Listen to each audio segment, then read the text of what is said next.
Well, how do you make time for yourself when you're busy saying yes to everyone else?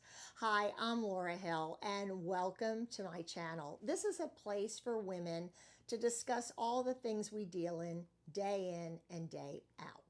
So, how do you find time for yourself when you're just too busy?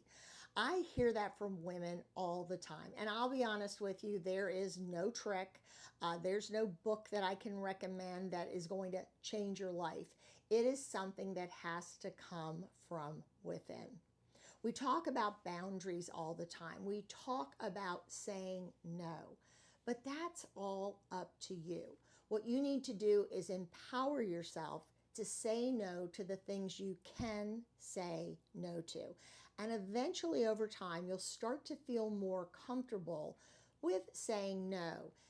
Maybe it's not volunteering for 3 hours, but maybe giving an hour. Maybe it's not making 5 dozen cookies. Maybe it's bringing a dozen.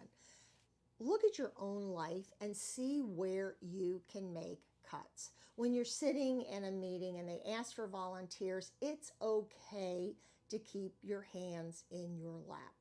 You know what you can give. And I would rather for myself show up 100% than overextend myself to the point where I'm not really present anywhere that I go. And we all know people that dodge in and dodge out and they say a quick hello and then they're off to do something else. You know, there's a benefit to that if you're building a business and you want to be seen by a lot of people and you don't want to say no. But what does that really do towards accomplishing a sense of self and really making connections that will last the test of time? Having time means being able to say no to the things you can say no to, so that when you do say yes, you can give 100%.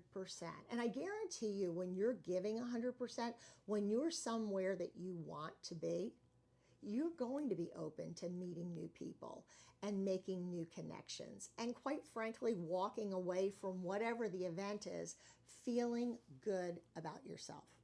I always say if I sit down with someone and have a cup of coffee and walk out to my car feeling really good about that experience, about myself, then I'm going to make sure that I keep that person in my life. We have to do the same with where we give our volunteer time.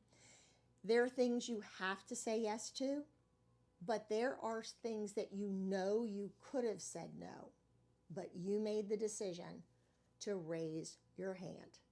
Give yourself a break. Find the things that fill you up, and that's where you spend your time. And yes, we all have to put a little time in when we're growing a business or trying to grow our reputation or our brand. But overall, life is about those little yeses and those little nos. And never feel bad about yourself if you make the decision that you need to say no. Take care. I hope you'll subscribe, and I'll see you in a couple of days right here on the channel.